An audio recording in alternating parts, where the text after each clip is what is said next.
반갑습니다. 독자 여러분에게 책을 증가하는 책임증가입니다. 오늘 소개해드릴 책은 어둠의 왼손이라는 책입니다. 남성도 여성도 아니며 누군가의 아이를 가질 수도 반대로 갖게 할 수도 있는 신비한 행성, 겟센 행성인들의 이야기입니다. 오늘 이 책을 여는 문장입니다. 나는 내 정신이 가장 잘할 수 있는 생각의 형태, 즉 이야기를 통해 그 문제들에 대해 생각해보았다. 만약 내가 성이 없거나 또는 양성을 가진 인간들에 대한 이야기를 사고 실험을 쓴다면 어떨까? 그런 사람들은 어떻게 행동할까? 그런 사람들로 구성된 사회는 어떤 모습일까? 겟센 행성 또는 겨울 행성이라고 불리는 이곳에 사는 사람의 성주기는 보통 26일에서 28일입니다. 23일쯤 되는 날에는 캐메르라고 불리는 발정기 또는 사랑의 시기를 맞이하면서 남자 또는 여자의 성적 특성을 5일 정도 가집니다. 이때 남자가 되기도 여자가 되기도 합니다. 이 시기에 사랑을 하고 임신을 하기도 합니다.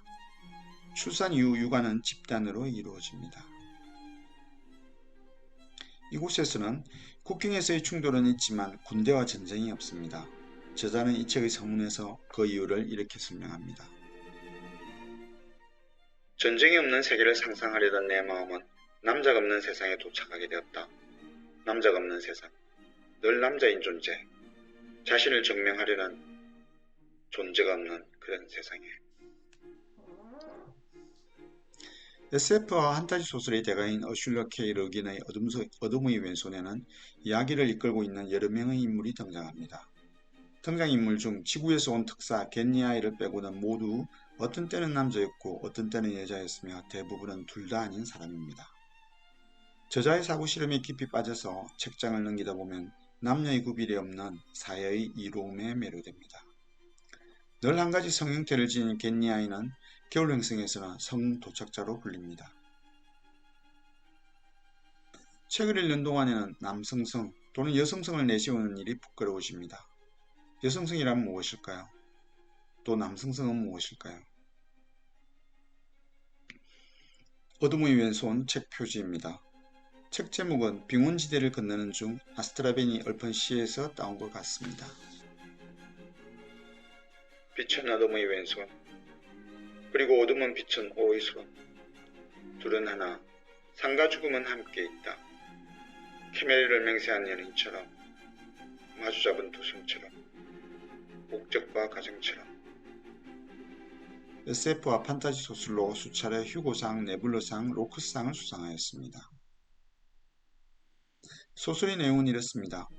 몇백 학년 떨어진 우주연합은 아직 기술과 문화의 발전이 더딘 겨울 행성에 특사를 보내어 자유무역을 권합니다.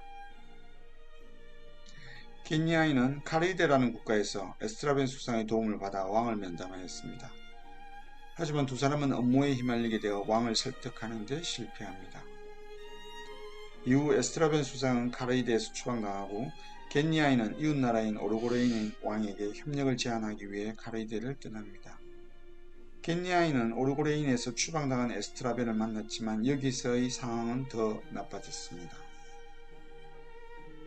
특사는 눈과 얼음으로 덮인 감옥에서 노역을 하는 신세가 되어버렸습니다. 에스트라벤이 그를 탈출시켜 둘은 빙하로 뒤덮이고 눈폭풍이 휘몰아치는 빙원지대를 건너 다시 카레이데로 향합니다. 두 사람은 한치 앞을 내다볼 수 없는 모험을 감행하게 됩니다. 수차례 죽을 고비를 넘기기도 합니다. 이야기의 결말은 독자 여러분을 위해 남겨두겠습니다.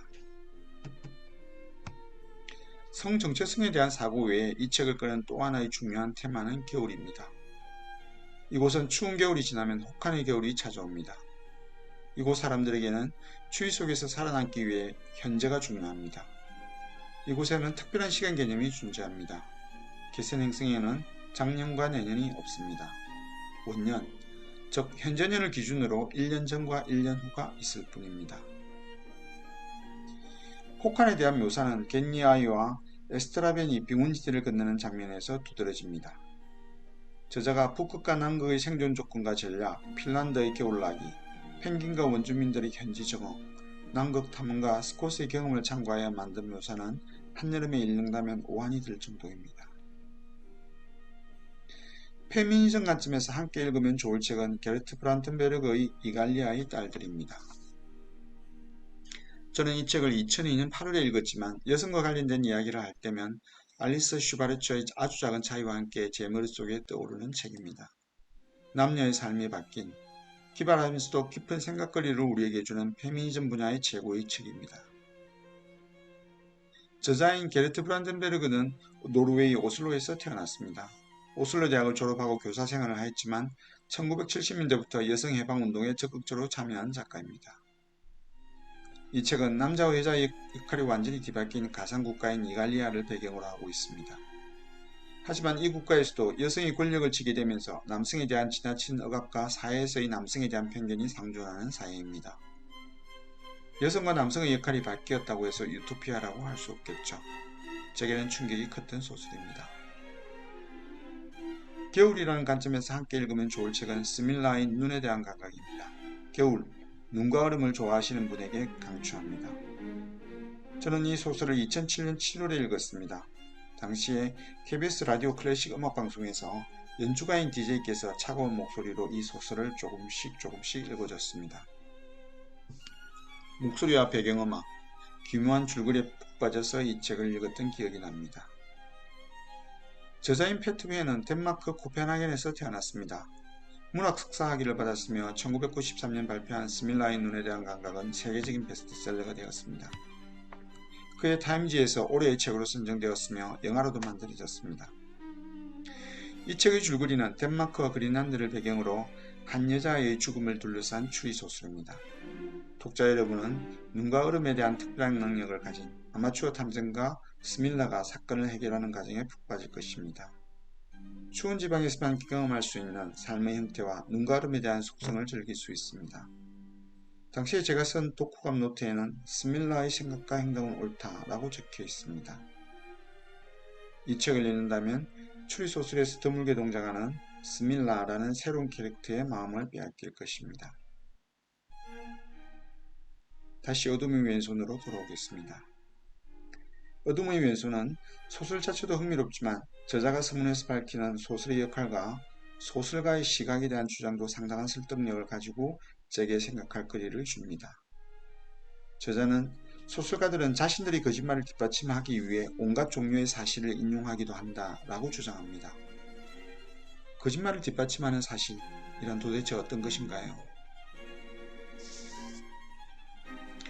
다음은 소설의 쓰임에 대한 저자의 생각이 묻어있는 글입니다. 그게 어떤 소설이 되었든 소설을 읽는 동안 우리는 그것이 모두 헛된소리라는 것을 숙지해야만 하며 그러면서도 읽는 동안에는 그 안에 담긴 모든 것을 믿어야 한다. 그래서 마침내 그 소설을 다 읽었을 때 훌륭한 소설이라면 우리는 그것을 읽기 전과 조금은 달라졌음을, 조금은 바뀌었음을 깨닫게 되리라. 이 소설을 읽고 나는 무엇이 달라졌는가?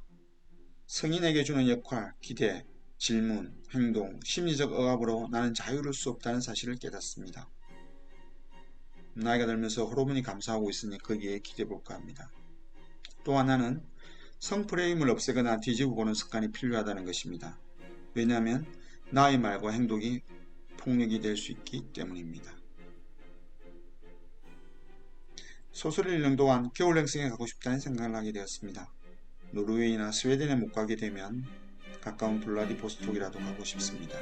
이번 겨울에는. 이번 주 책 소개를 모두 마치겠습니다. 다음 주에는 새로운 재생 목록을 만들어 책을 하나 소개할까 합니다. 새로운 재생 목록의 이름은 라이프 디자인입니다. 삶을 새롭게 디자인하는 데 도움을 주는 책과 저의 경험을 소개하겠습니다. 다음 주에 뵙겠습니다. 지금까지 책임전가였습니다. 감사합니다.